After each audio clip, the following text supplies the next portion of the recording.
So now we can elevate the cannon, and the next thing to do is to be able to shoot cannonballs out of the mouth.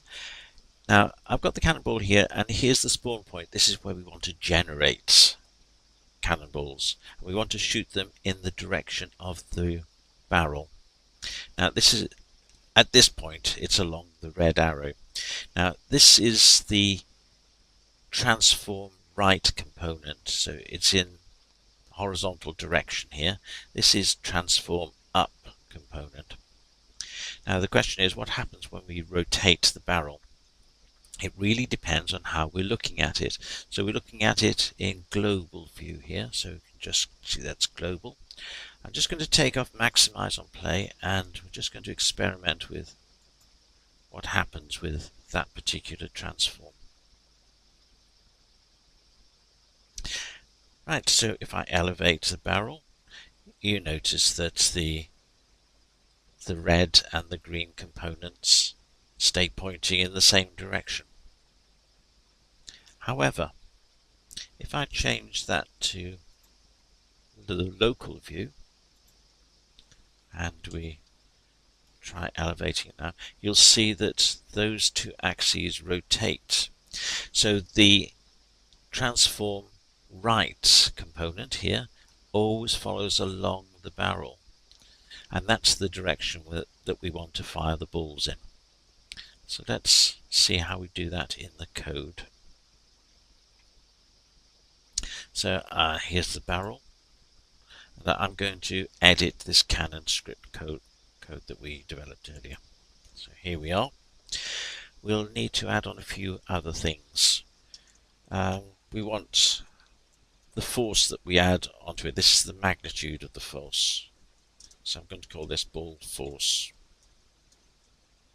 And I'll give it an initial value, say 500, and it's a floating point. This is actually in newtons, okay, so if you don't remember your physics, but in newton is the unit of force.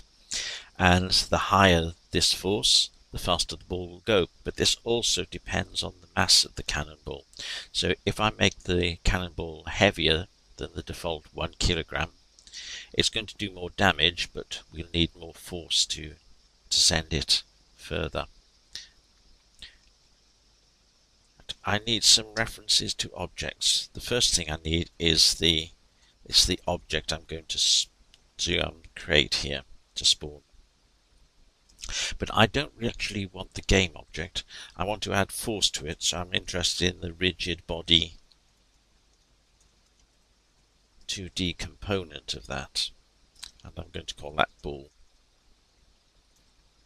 The other thing is where I'm going to spawn this object, so I need a reference not again to the game object but to its transform. Now Unity is very clever that you can give something a game object, but if the script knows it just wants one component, we can do that quite easily. Just extract that component. I'm going to call that SP for the spawn point. So I'll just put a little comment in there to say this is the spawn point.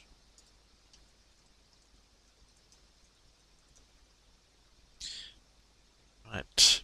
So I'm going to put all of this in the update component. It's not time critical, so it's quite happy to do that.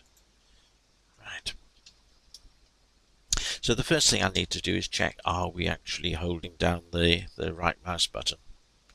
So we'll check that using the input system.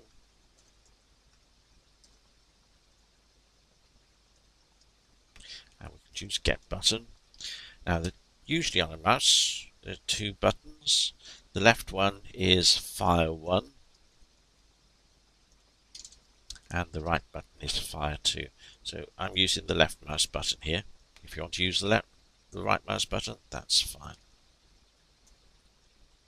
Right, so that's our condition.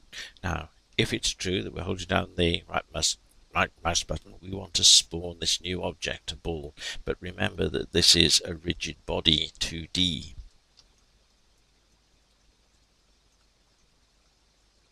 I'm going to call that new ball, and remember, if you want to spawn something, the command is instantiate. Now, want to know what are we instantiating? It's a ball. Now, there are 10 different ways of instantiating something. We can see that up here. It says this is one of 10. And the way we used it before was just instantiate the object and then place it. This time I want to place it and set the rotation as I instantiate it. So I want to place it at the position of the spawn point. So we've got to reference the spawn point, which is sp.position. It also needs to know its rotation here. So I'm just going to use the sp rotation. It doesn't really matter as it's a ball because it's round, but if it was a shell, then the orientation of the shell would be important. Now that, as it stands, returns a game object, but I want it to return a rigid body 2D. It'll happily do that. So we've instantiated the ball and we've set its position and rotation. All we need to do now to set it going is to add a force. So I'm going to put new ball dot add force. And I'm going to add it in the right direction. So I'm going to use the transform.right of SP. So remember, SP is in fact a transform. So all I need to do is choose its right component and then multiply that by ball force. So this part here, sp.right, ensures it's going along the direction of the barrel, and this gives it the magnitude of the force. Let's just check the code to see if it's working all right. And it is, so I'll stop that and we'll go back to the game. So we need to wait until this updates itself, and then we'll need to populate the new fields.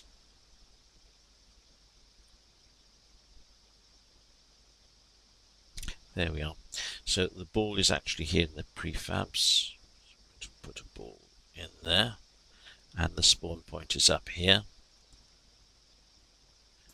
And notice the brackets here. It's saying I'm selecting this particular component of that game object. So this is selecting the transform, and this is selecting the rigid body 2D component. Let's put maximize back on and see if it works.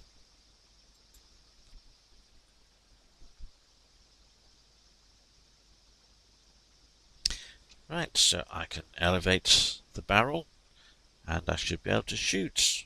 So just by clicking the right mouse button, left mouse button. Whoa, look at that. I don't shoot one, I shoot several of them. I don't actually want to do that. I only wanted to shoot one ball at a time. So we need to build in something that'll stop this mass creation of cannonballs. That's for next time.